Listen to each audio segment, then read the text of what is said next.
He thought she didn't belong in first class, but within minutes, the entire airline would be forced to remember exactly who she was. Before we continue, where are you watching from? Drop your city or state in the comments below. And if you believe respect should never depend on appearance, stay with this story. Now, back to Emily Carter. The first-class cabin of Flight 782 glowed under soft amber lighting, leather seats stretching wide with polished armrests, champagne glasses catching reflections like tiny stars. Men in tailored suits checked their $10,000 watches. Women in designer heels crossed their legs with effortless confidence, and the quiet hum of wealth filled the air like something practiced, rehearsed. Then Emily Carter stepped in. Her sneakers were slightly worn, her sweater simple, the kind you could buy at a roadside outlet for under $30. Her hair pulled back in a loose, unremarkable tie. She didn't rush, didn't hesitate, just walked with a calm that didn't ask permission. A few heads turned, not out of curiosity, but judgment. One man lowered his glasses just enough to look over them. A woman paused mid-sip, her lips tightening. The unspoken question lingered in the air. How did she get here? Emily reached seat 1A, placed her small carry-on under the seat, and sat down as if she had done it 1,000 times before. No hesitation, no apology, just quiet certainty. Across the aisle, a businessman leaned slightly toward his companion, whispering something that ended with a smirk. Near the galley, two flight attendants exchanged a glance, the kind that didn't need words. Jessica Blake, senior attendant, adjusted her Navy uniform, her posture sharpening as she took a step forward. She had worked this route for years, memorized every signal of wealth, every marker of status, and nothing about Emily matched the pattern. Not the clothes, not the bag, not the silence. Jessica approached with a polished smile that didn't quite reach her eyes. "Ma'am," she began, her voice soft but edged with authority. "May I see your boarding pass?" Emily looked up slowly, her expression steady, almost unreadable.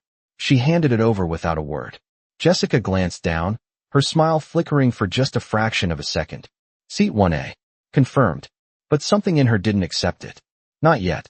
Around them, the cabin seemed to lean in, subtle but unmistakable. Conversations lowered. Eyes lingered longer than they should. The atmosphere shifted, tightening like a string pulled just a little too far.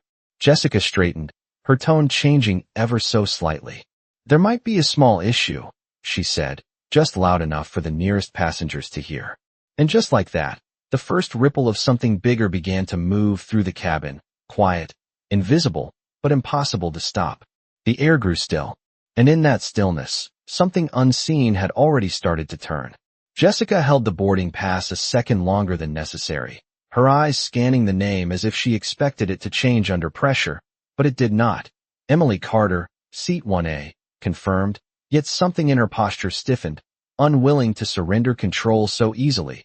She looked back up, her smile now thinner, more performative than polite. "Ma'am, this seat is typically reserved for our premium clients," she said, her voice carrying just enough to invite attention without appearing obvious. A calculated volume, the kind designed to draw eyes without raising alarms. And it worked. The businessman across the aisle leaned back slightly, pretending not to listen while clearly listening. The woman beside him lowered her champagne glass halfway, frozen between sip and curiosity, and a quiet tension spread like a ripple across water, subtle but undeniable. Emily did not react immediately. She simply met Jessica's gaze. Calm, steady, the kind of stillness that made people uncomfortable. Because it refused to play along. "I believe it is my seat," Emily replied softly, her tone neither defensive nor apologetic, just certain, and that certainty irritated something deeper in Jessica, because it did not match the image she had already decided. There may have been a mistake at check-in. Jessica continued, now shifting her weight slightly, positioning herself in the aisle as if to block, as if to assert authority without saying it outright. "If you would follow me, we can find you a more appropriate seat." The word appropriate lingered, heavy, deliberate, and now the surrounding passengers were no longer pretending. They were watching, openly, quietly entertained, as if witnessing a scene they had seen before, one where the outcome was already decided. Emily glanced briefly around the cabin, not with embarrassment, but with awareness, taking in every face, every expression, the subtle smirks, the raised brows, the silent agreement forming against her. And then she looked back at Jessica, unshaken. "There is no mistake," she said, still seated, still composed. And for a moment, the air seemed to pause, like the cabin itself was holding its breath. Jessica's smile faded completely now, replaced by something sharper, something less polished. "Ma'am, I am asking you to cooperate," she said, her voice firmer, louder this time. Enough that a man too rose back, leaned into the aisle for a better view. A phone subtly lifted, angled just right. The kind of moment people like to capture, not to help, but to witness. And in that instant, the situation crossed a line, from private doubt to public display. Emily slowly placed her hands on the armrests, her movements deliberate, unhurried, as if time itself moved differently around her. "You might want to reconsider what you are about to do," she said quietly, and the words landed heavier than their volume suggested. Not a threat, not a plea, just a statement. And that made it more unsettling. Jessica let out a short, dismissive breath, the kind that carried both annoyance and confidence. "I think I understand exactly what I am doing," she replied, straightening her uniform, preparing to escalate, to call for support if necessary, because in her mind, this was already resolved. The roles were clear, the outcome inevitable. But what she did not notice, what no one in that cabin noticed yet, was the subtle shift at the entrance of the aircraft. The door opening again, footsteps entering, measured, controlled, and carrying a presence that did not need to announce itself to be felt. And somewhere, just beyond the edge of their attention, everything had already begun to change. The moment the man stepped into the cabin, something shifted, not loudly, not dramatically, but in a way that made the air feel different, like pressure changing before a storm. His shoes moved across the aisle with quiet precision, each step measured, controlled, the kind of presence that did not ask for attention yet commanded it anyway. A junior attendant near the entrance straightened instantly, her posture tightening without realizing why. Jessica did not notice at first, her focus still locked on Emily, still certain she was handling a routine situation. "If you do not move, I will have to involve security before departure," she said, her voice now fully firm. No trace of courtesy left, and a few passengers exchanged looks, some curious, some entertained, others already deciding who was right and who was wrong. Emily remained seated, her gaze steady, her expression unchanged, as if the tension around her belonged to a different world. "Do what you think is right," she said quietly, and the calm in her voice only made the situation feel sharper, more uncomfortable. Behind Jessica, the man had stopped just inside the cabin, his eyes scanning once, quickly, taking in the scene with a level of awareness that missed nothing: the raised phone, the leaning passengers, the rigid posture of the attendant, and finally, Emily. His expression did not change, but something in his stillness deepened, like recognition settling into place. A senior crew member near the galley suddenly froze, her face shifting as she caught sight of him, her lips parted slightly. "Sir," she whispered under her breath, but the word did not carry far enough yet. Jessica took a step closer to Emily, lowering her voice slightly, but not enough to hide the authority in it. "This is your final request," she said, each word deliberate, designed to assert control, and that was when the man moved again, one step forward, then another, until he stood just behind Jessica, close enough that his presence could no longer be ignored. The subtle scent of expensive cologne, the quiet confidence that did not belong to ordinary passengers. Jessica paused mid-breath, something instinctive telling her to turn, and when she did, her expression shifted instantly. Confusion first, then recognition beginning to form, not complete, but enough to disrupt her certainty. "Is there a problem here?" he asked, his voice calm, low, but carrying effortlessly through the cabin. Conversation stopped completely now, the last whispers fading into silence, phones lowered slightly. Unsure, waiting, Jessica blinked, her rehearsed composure faltering for the first time. "Sir, I am handling a seating issue," she said quickly, her tone adjusting, softer now, respectful.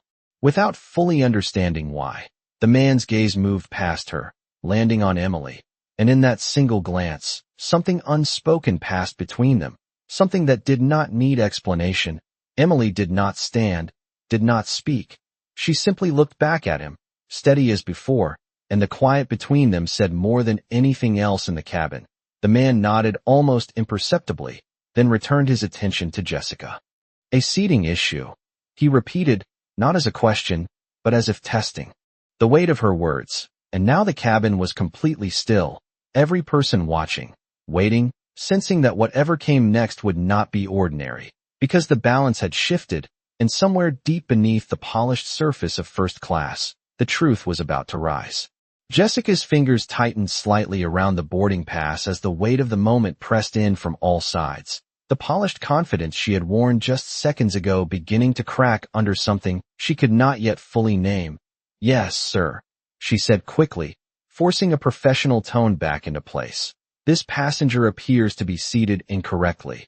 The words sounded smaller now, thinner, as if they no longer carried the same certainty. The man did not respond immediately. His gaze remained steady, not harsh, not raised, but unwavering in a way that made it impossible to ignore. "Appears to be," he repeated slowly, and each word seemed to land heavier than the last. Behind him, the senior crew member who had recognized him earlier took a hesitant step forward, her voice barely above a whisper. "Mr. Carter." The name slipped into the air like a spark, quiet, but powerful enough to change everything. Jessica's posture froze, her breath catching just enough to betray the shift. She turned her head slightly, confusion flashing across her face, then realization beginning to form, incomplete but growing. "Mr. Carter," she echoed under her breath, as if saying it out loud might help her understand what she was seeing. The passengers nearest to them exchanged quick glances, the name spreading in hushed murmurs, some recognizing it instantly, others sensing its importance without knowing why. And suddenly the atmosphere that had once been filled with subtle judgment turned into something else entirely, something uncertain, something fragile. The man did not acknowledge the murmurs. His attention remained on Jessica. "You said there is a seating issue," he continued calmly, his voice never rising, yet commanding complete silence across the cabin. "Would you like to explain what that issue is?" Jessica swallowed, her throat suddenly dry. The explanation she had prepared moments ago now feeling inadequate, even dangerous. Her appearance did not match the profile for this cabin, she said carefully, choosing each word as if stepping across unstable ground. And the moment the sentence left her lips, the silence deepened, heavier than before, the kind of silence that made people shift uncomfortably in their seats. The businessman across the aisle slowly lowered his glasses, no longer pretending to be uninvolved.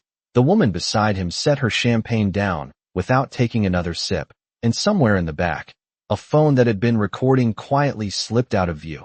Jessica seemed to realize what she had just admitted, but it was too late. The words hung in the air, undeniable. The man's expression did not change, but something in his eyes sharpened. Not anger, not yet, but clarity, a quiet understanding of exactly what had happened. He turned his head slightly toward Emily, his voice softer now, almost personal. "Are you comfortable?" he asked, and the question, simple as it was, carried a weight that shifted the entire moment. Emily met his gaze, her expression as steady as it had been from the beginning. "I am fine," she replied, and there was no hesitation in her voice, no trace of distress, only calm certainty. The man nodded once, then turned back to Jessica, and now, the space between them felt different, no longer balanced, no longer uncertain, but defined.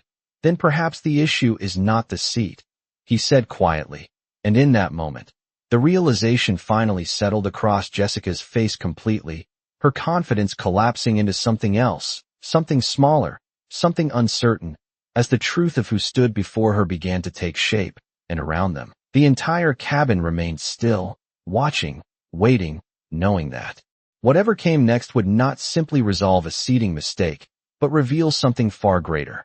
Jessica felt the shift fully now, not just in the room, but inside herself, the certainty she had carried only moments ago unraveling under the weight of what she had just heard and what she was beginning to understand. Her grip loosened on the boarding pass, as if it no longer belonged in her hands. I was only following standard procedure," she said, her voice no longer steady, no longer controlled. the words sounding rehearsed but hollow, as though even she could hear how weak they had become. The man studied her for a brief moment, not with anger, but with a kind of calm that was far more unsettling, the kind that did not rush to react because it did not need to. Standard procedure, he repeated, almost thoughtfully, letting the phrase settle in the silence. And that procedure includes deciding who belongs based on appearance. Jessica's lips parted slightly, but no answer came, because there was none that would not make things worse around them. The passengers who had once watched with quiet amusement now sat rigid, their earlier expressions replaced with something closer to discomfort, as if they were suddenly aware that they had been part of something they did not fully understand. The businessman across the aisle looked down at his hands, avoiding the scene entirely now. The woman beside him shifted in her seat, her earlier confidence gone, replaced by a careful stillness. The man turned his attention briefly toward the rest of the cabin, his gaze sweeping across them, not accusing, not dramatic, but enough to make several people look away. Then he spoke again, his voice measured, controlled. "This cabin represents the highest standard of this airline," he said, each word precise, not just in service, not just in comfort, but in respect.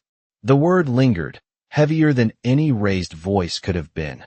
Jessica lowered her eyes, her posture no longer upright, no longer assured, but uncertain, shrinking under a truth she could not escape. "And today," he continued, "that standard was not met." The silence that followed was absolute. No whispers, no movement, just the quiet weight of realization settling over every person in the cabin. Emily remained seated, her hands resting calmly where they had been all along, her expression unchanged, not vindictive, not triumphant, just steady, as if this moment was never about proving anything, but simply allowing the truth to reveal itself. The man turned back to Jessica, his tone softer now, but no less firm. "What matters is not how someone looks when they walk onto this plane," he said. "It is how you choose to treat them when they do." Jessica nodded slightly, almost instinctively, though her face had lost all color, the confidence replaced by a quiet understanding of the mistake she had made, the kind that could not be undone with a simple apology. Behind her, the senior crew member stepped forward carefully, her voice low, respectful. "Sir, we will handle this immediately," she said, her eyes briefly meeting his before lowering again. He gave a small nod, acknowledging her. Then his gaze returned to Emily once more, and in that moment, everything that had been unspoken became clear. Not through grand gestures, not through declarations, but through something far simpler: recognition, respect, and a quiet bond that no one else in that cabin could fully understand. And as the plane sat motionless on the runway, the atmosphere inside had already changed completely, because the illusion of status had been broken, replaced by something far more real and far more difficult to ignore. The silence did not break all at once. It shifted slowly, like something heavy settling into place, the kind of silence that carried awareness instead of confusion.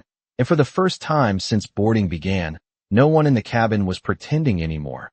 Jessica stood still, her shoulders no longer squared with authority, but held in a careful balance, as if even the smallest movement might make things worse. She opened her mouth to speak, then paused, searching for words that would not sound empty. But nothing came easily now, because the moment had already moved beyond explanation. The senior crew member stepped forward again, her tone respectful but firm.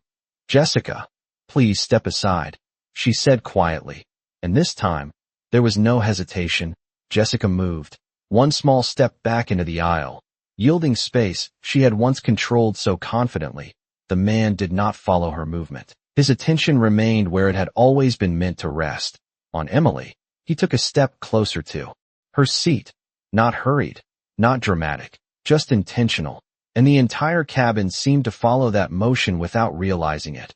Eyes tracking, breaths held, waiting for something they could not yet define. "I apologize for the inconvenience," he said, his voice softer now, directed only at her, and yet every person on that plane heard it clearly. Emily looked up at him, her expression unchanged, calm, steady, as if the apology was acknowledged but not necessary. "There is no inconvenience," she replied, and the simplicity of her answer seemed to carry more weight than anything else said so far, because it made clear that this moment was never about the seat, never about the situation, but about something deeper that could not be corrected with polite words alone. The man held her gaze for a brief second longer, then nodded, a quiet understanding passing between them. Something built long before this flight. Something no one else in the cabin could fully grasp. He straightened slightly, his presence shifting once more, not less. Powerful, but broader now, encompassing the entire space. "Let us make one thing clear," he said, his voice returning to a calm authority that filled the cabin without effort. "This airline was built on a promise, not of luxury alone, but of dignity." The word lingered again, heavier now because of everything that had just happened. A few passengers shifted in their seats, the earlier confidence completely gone, replaced by a quiet awareness of their own role as observers, perhaps even participants, in what had unfolded. "Every passenger who walks through that door deserves to be treated with that dignity," he continued. "Not because of what they wear, not because of what they appear to be, but because it is the standard we choose to uphold."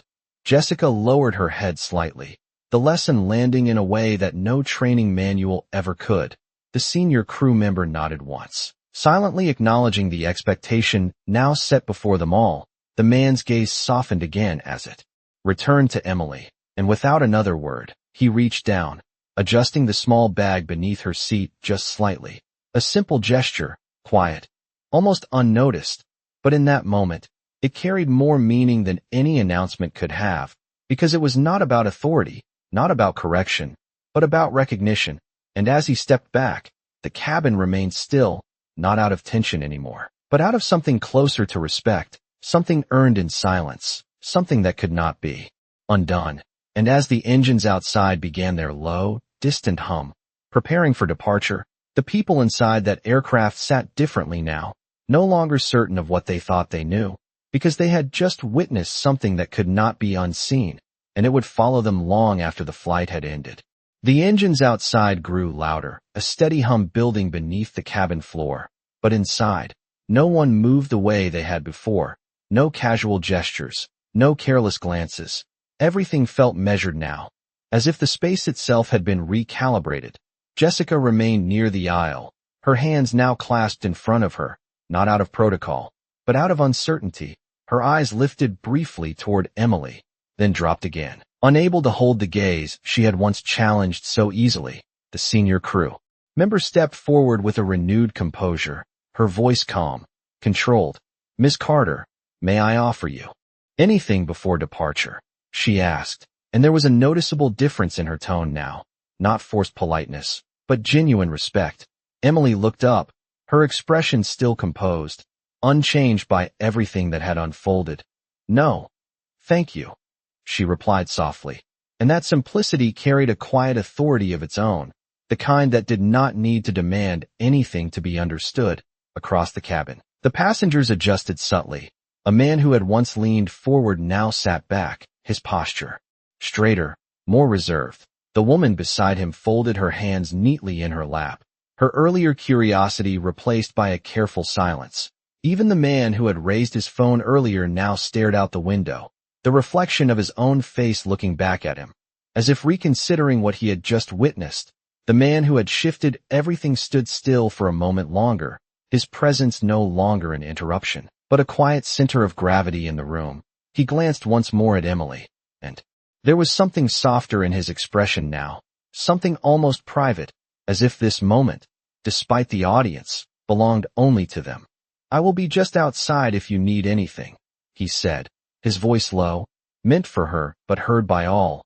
Emily gave a small nod, acknowledging without drawing attention, and with that, he turned, walking back toward the front of the cabin, each step steady, unhurried, yet carrying the same quiet authority that had changed everything. The crew instinctively shifted to give him space, not out of fear, but recognition, the kind that could not be taught, only understood. Jessica watched him go, her expression no longer defensive, no longer certain, but reflective, as if replaying every moment that had led her here, every assumption, every decision, and for the first time, questioning them, not because she had been told to, but because she now saw what she had missed. The senior crew member placed a gentle hand on her arm, not to correct, but to ground, and Jessica nodded slightly, a silent acceptance of something deeper than a mistake. The cabin lights dimmed slightly as the final boarding call ended, and a voice over the intercom announced preparations for departure, calm and routine, as if nothing unusual had happened. But everyone on that plane knew otherwise, because something had shifted, not just in the space, but in the way they saw it, the way they saw each other. Emily leaned back into her seat, her hands resting lightly, her gaze forward, not seeking attention, not acknowledging the eyes that still lingered, because she did not need to. The truth had already spoken for her, and as the aircraft began to move slowly away from the gate, the silence that remained was no longer heavy with tension, but filled with something quieter, something lasting. The kind of silence that stays with people long after the moment has passed, reminding them of what they saw, and more importantly, what they understood too late. The aircraft began its slow taxi down the runway, the gentle vibration beneath their feet a quiet reminder that the journey had officially begun. But inside the cabin, the true shift had already taken place long before the wheels ever moved.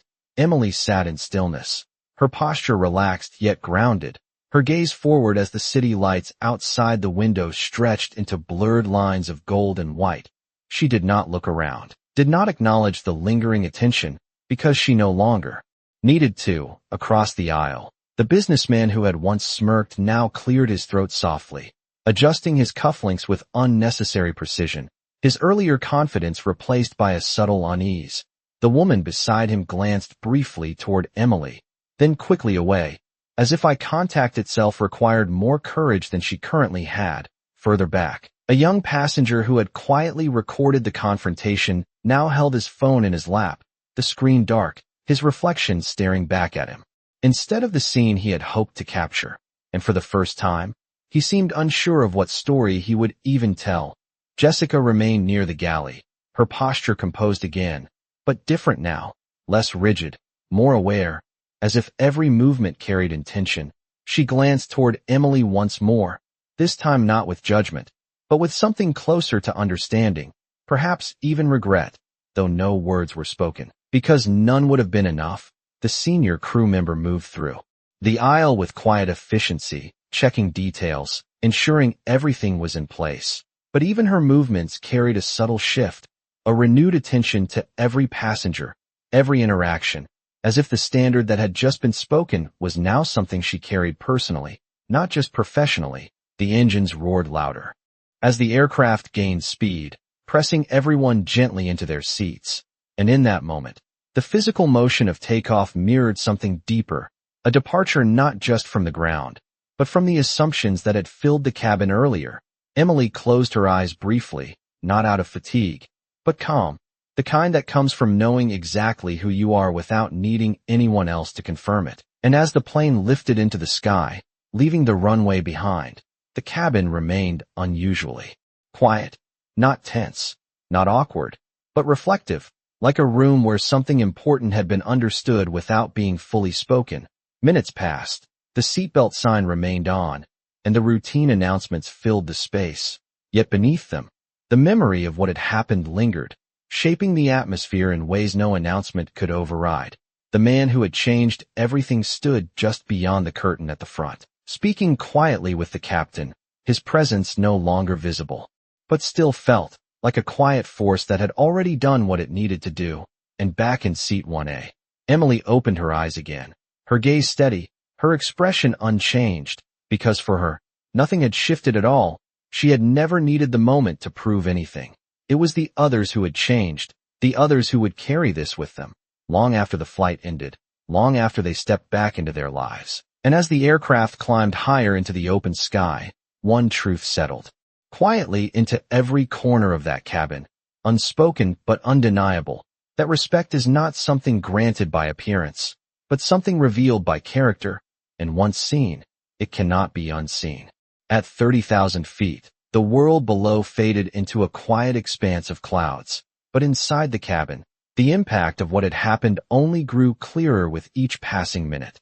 The usual rhythm of first class slowly returned, soft conversations resumed, Glasses gently clinked, but there was a noticeable restraint now, a careful awareness in every interaction, as if each person had been reminded of something they could not ignore. Jessica moved down the aisle once more, her steps measured, her posture composed but no longer distant. When she reached seat 1A, she paused, not out of hesitation, but intention. "Ms. Carter," she said softly, her voice steady but sincere. "I owe you an apology." The words were simple, but they carried a weight that made nearby passengers glance over without meaning to. Emily turned her head slightly, meeting her gaze without judgment, without superiority, just calm acknowledgement. "I made an assumption that was not mine to make," Jessica continued, her voice quieter now, "and I am sorry." The apology hung in the air, not dramatic, not performative, but real, and that made it different from anything that had come before.